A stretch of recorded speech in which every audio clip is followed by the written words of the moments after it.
কচুরলতি তো অনেকেই অনেকভাবে রান্না করে খেয়েছেন। একবার আমার মতন করে এভাবে রান্না করে খেয়ে দেখুন। এর স্বাদ যেমন দুর্দান্ত হয় তেমনি সহজ সরল রান্নাটা। আর একবার যে দেখবে সে খুব সহজেই রান্না করে নিতে পারবে। রান্নাটা করার আগেই আমি কচুরলতি ভাপিয়ে নেব। ভাপিয়ে নেওয়ার জন্য 1 কাপ পরিমাণ জল আগে থেকেই ফুটতে দিয়েছিলাম। ফুটন্ত জলে কচুরলতিগুলো দিয়ে ওপর থেকে ছোট এক বাটি আগে থেকে ভিজিয়ে রাখা ছোলা দিয়ে দিচ্ছি। আর সামান্য পরিমাণে একটু লবণ দিয়ে দেব। এবার একটু নাড়াচাড়া করে আমি 4-5 মিনিটের জন্য ভাপিয়ে নিচ্ছি।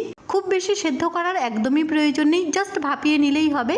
কচুরলতিগুলো জল ঝরিয়ে সাইডে রেখে দিচ্ছি। এবার একটা কড়াইকে খুব ভালো করে গরম করে নেব, যাতে কড়াইয়ের তলাতে কচুরলতি ধরে না লাগে। এবার 1 টেবিল পরিমাণ সরষের তেল গরম করে ফোড়ন দিচ্ছি শুকনো লঙ্কা, একটা তেজপাতা, আর সাথে দিয়ে দিচ্ছি 1/2 চামচ পরিমাণ 5 ফোড়ন। অবশ্যই কিন্তু 5 ফোড়নই সম্বার দেবেন। এবার ফোড়ন আসা পর্যন্ত একটু লাল করে ভেজে নিয়ে দিয়ে দিচ্ছি কুচি করে রাখা আদা, আর দিয়ে দিচ্ছি রসুন কুচি, সাথে একটা মিডিয়াম সাইজের পেঁয়াজ কুচিও দিয়ে নেব।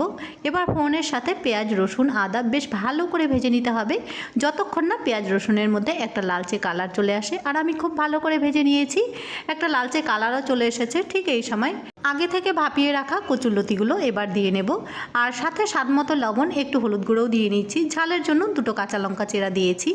এবার কচুরলতিটা কিন্তু বেশ মজিয়ে ভাজা ভাজা করে নিতে হবে। আর টেস্টের জন্য চিনি কিন্তু অল্প পরিমাণ অবশ্যই দেবেন। কচুরলতিটা এবার বেশ মজিয়ে রান্না করে নিন। তার আগে 3-4 মিনিটের জন্য ঢাকা দিয়ে রেখে দিচ্ছি। এতে করে তরকারিটা সুন্দরভাবে মজে আসবে, আর কচুরলতিগুলো ভেতর থেকে খুব সুন্দরভাবে সেদ্ধও হয়ে যাবে। কচুরলতিগুলো আস্ত না রেখে একটু থেতো করে দিলে ভালো হবে, তাই আমি খুন্তি দিয়ে একটু থেতো করে নিচ্ছি। ভালো করে থেতো করে নেওয়ার পর এবার কচুরলতিটা কিন্তু বেশ ভালো করে মজিয়ে আর বেশ ভালো করে ভেজে নিতে হবে, যাতে লতির মধ্যে একটা মিষ্টি স্বাদ বেরিয়ে আসে। আর অন্য কোনো মশলা দেওয়ার কিন্তু একদমই প্রয়োজন নেই। একবার এভাবে রান্নাটা করে খেয়ে দেখুন।